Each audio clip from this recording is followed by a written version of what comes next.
नमस्कार, सर्वांचं स्वागत आहे. तर आज आपण बटाटा रस्सा भाजी बनवणार आहोत. त्यासाठी इथं 2 बटाटे घेतलेले आहेत, त्याला मी उकडून घेतलेले आहे. बघू शकता इथे साहित्य आहे आपलं.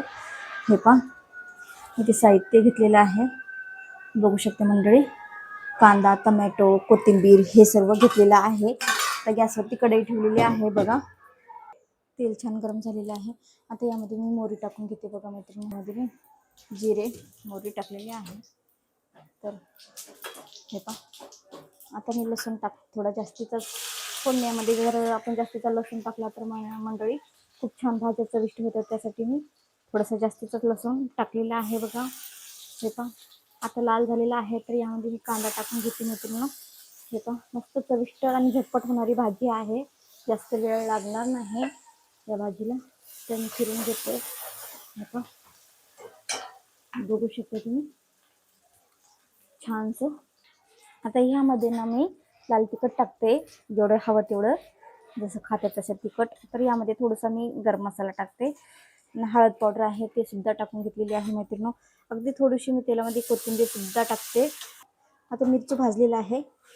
आता यामध्ये मी टमॅटो टाकून घेते. बघा मैत्रिणी, टमॅटोला पण छान आपल्याला फ्राय होऊ द्यायचं. हे पहा, बटाट्याची साल काढून स्वच्छ करून घेतलेला आहे बटाटा. अशी जर माझ्या पद्धतीची जर भाजी केल्या ना मैत्रिणींनो, तुम्ही असं बोट चाटतच राहाल, अशी आपली भाजी होते. बघा, हे पहा, मसाला झालेला आहे. सर्वांना सुद्धा ठास आलेला आहे. घरामध्ये टाकून घेते. बघा, हे पहा, झटपट होणारी भाजी आहे आणि खूप छान चवीला भारी होते. बघा, आता यामध्ये मी पाणी टाकणार आहे मैत्रिणींनो. तर बघू शकता इथे मी पातळच केलेली आहे थोडी भाजी. कोथिंबीर टाकून घेते आणि चवीनुसार नमक टाकते. हे पहा, चवीनुसार नमक टाकलेलं आहे. बघा, आता यामध्ये आपल्याला शेंगदाण्याची पावडर टाकून घ्यायची आहे, अगदी थोडीशी.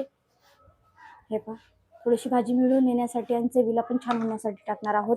आता यामध्ये आपण एक दोन चमच मी खोबरं टाकणार आहे. बघा, हे पहा, वाटलेलंच होतं तर ते सुद्धा टाकून घेतलेलं आहे मी 2 चमच.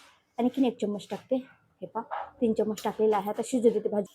हे पहा, आपली बटाट्या भाजी रेडी आहे. बघू शकता तुम्ही, मस्त लगे अशी झणझणीत चमचमीत. हे पहा, झाली ना मस्त, खूपच सुंदर झालेली आहे. बघा, झणझणीत झटपट होणारी भाजी आहे. त्याला जास्त काही वेळ लागत नाही मैत्रिणींना. नक्कीच एक वेळेस करून बघा. साधी सिंपल रेसिपी मी तुमच्यासोबत शेअर केलेली आहे. बघा, हे पहा, शेअर केलेली आहे मंडळी. हे पहा, बघू शकता, चवीला खूपच छान झालेलं आहे. जास्त पण तेल नाही आणि कमी पण नाही आहे, मिडियम साईजचं झालेलं आहे. हे पहा, बघू शकता. लाईक करा, शेअर करा, नवीन असाल तर चॅनलला सबस्क्राईब करा मंडळी.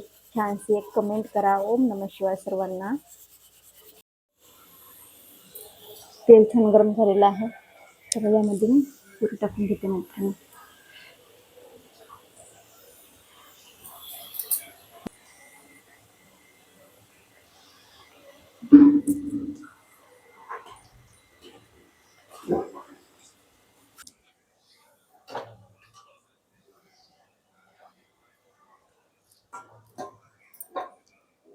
करते.